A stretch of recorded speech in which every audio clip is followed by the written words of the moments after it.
আমি সকলোৱে লক্ষ্য বান্ধি লৈছো 1 কোটিৰ ওপৰ ভোট এইবাৰ নিৰ্বাচনত আমি লাভ কৰিব লাগিব। সন্মুখত লিখা আছে মোৰ ভোট সকলোতকৈ মজবুত।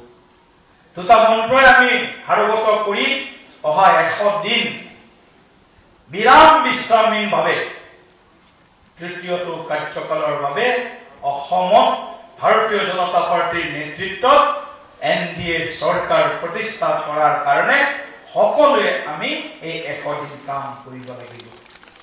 মোৰ ভোট সকলোতকৈ মজবুত।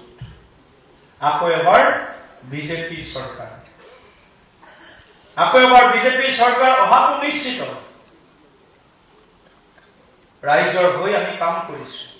আমি কৰা কামৰ দাম নিশ্চয় ৰাইজে আশীৰ্বাদৰ ৰূপত আমাক দিব, আমালৈ সমৰ্থন আগবঢ়াব। কিন্তু আত্মবিশ্বাস অধিক যাতে আমাৰ নহয়, অধিক আত্মবিশ্বাসী নহয়, আত্মবিশ্বাস বুকুত বান্ধি নিজৰ দায়িত্ব আৰু কৰ্তব্য সকলোৱে সুচাৰুৰূপে সম্পাদন যদি আমি সকলোৱে কৰো, এই 100টা দিন প্ৰচণ্ড বিজয়েৰে আমি অসমত তৃতীয়টো কাৰ্যকালৰ বাবে চৰকাৰ গঠন কৰিবলৈ সক্ষম হওঁ। প্ৰচণ্ড